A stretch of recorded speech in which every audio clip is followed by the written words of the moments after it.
All right, let's talk about one of history's most fascinating figures. We're going to dive into the story of a queen from a desert city who built an empire right under Rome's nose and then decided to take them on. This is the incredible story of Zenobia of Palmyra. And really, that's the million-dollar question, right?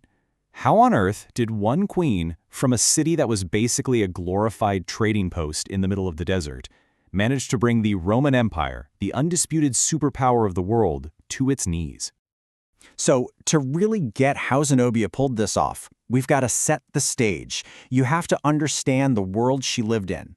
And let me tell you, the Roman Empire at this point was, well, it was a total mess. It was literally tearing itself apart. Yeah, historians have a name for it, the crisis of the 3rd century. And crisis is putting it mildly. For about 50 years, it was just nonstop chaos. We're talking constant civil war, foreign invasions from every direction, and the economy just completely falling apart. They even call it the military anarchy, because basically, if you were a general with a big enough army, you could just murder the current emperor and take over for a few months until someone did it to you. So you can probably see where this is going. All that chaos in Rome, it created a massive power vacuum. While Rome was having this imperial battle royale with something like 200 different guys claiming to be emperor, Zenobia's city, Palmyra, was the exact opposite. It was rich, it was stable, it was a crucial hub on the Silk Road. And because Rome couldn't protect its own borders anymore, Palmyra had to step up and do it themselves. And that stability, that's the fertile ground where a dynasty can really take root. But here's the interesting thing. The foundation for this new Palmyrene empire, it wasn't actually built by Zenobia. It was her husband who really got the ball rolling, turning their city from just another Roman ally into a true regional superpower. His name was Odaenathus. And this guy was a seriously effective military leader. He was beating back Persian invaders left and right, something the Roman legions themselves were failing to do. He got so good at it that the emperor in Rome basically said, you know what, you handle it. And he gave him this official title, Restorer of the entire East. Now, this wasn't just a pat on the back. This was a blank check. It gave him legitimate Roman authority to command troops and basically run the whole show out there. So Zenobia marries this rising star Odaenathus, and for years he's the guy holding the eastern frontier together for Rome. Everything seems to be going great, but then, boom. In 267, the unthinkable happens. Odaenathus and his oldest son, his heir, are both assassinated. Just like that, the most powerful man in the East is gone, and there's a huge power vacuum. And this is where the story gets really juicy. Some of the ancient Roman writers, especially one called the Historia Augusta, which is kind of like an ancient tabloid, they float this very spicy theory. Did Zenobia orchestrate the whole thing? Did she have her husband killed just so she could put her son on the throne? Okay, as fun as that conspiracy is, most historians today say probably not. And the main reason is what she did next. Her first moves weren't those of a usurper. She actually continued her husband's friendly policies toward Rome.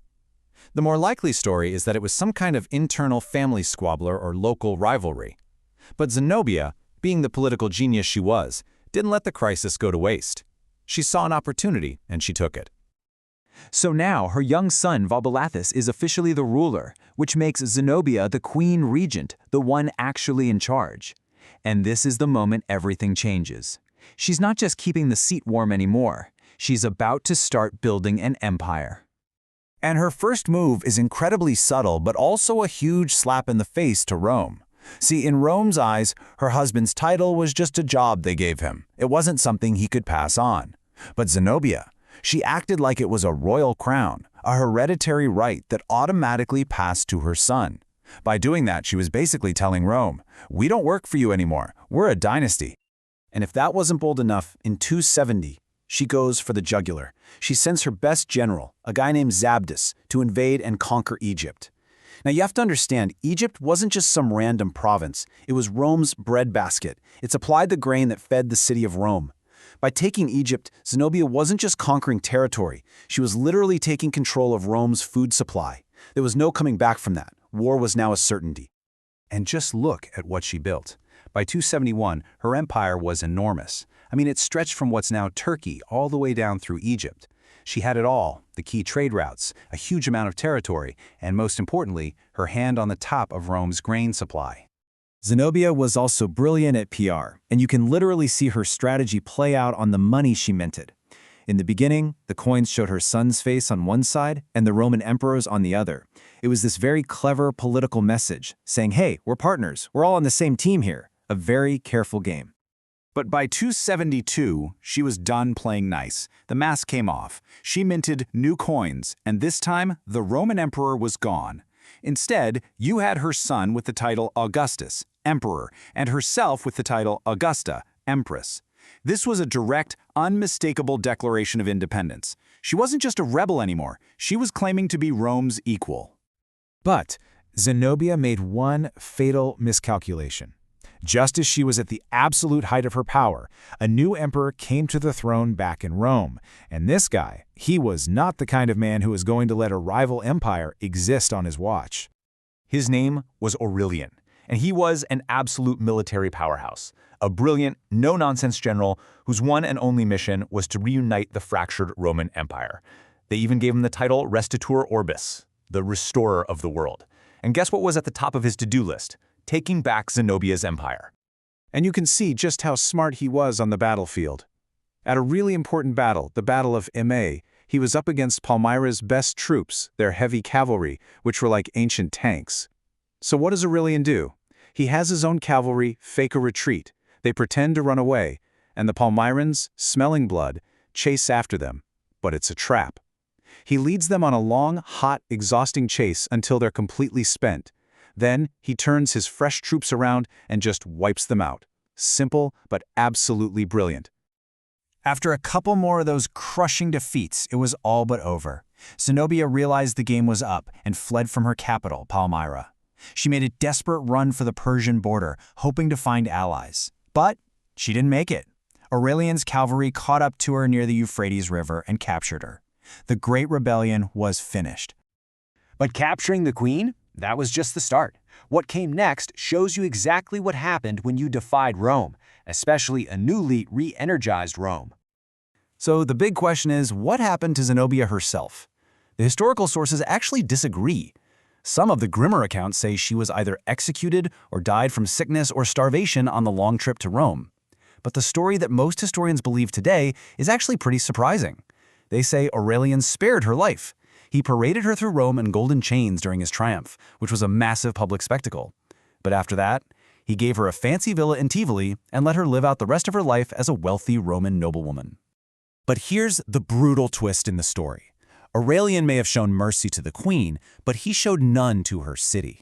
A year later, the people of Palmyra revolted again, probably thinking they'd get off easy. They were wrong.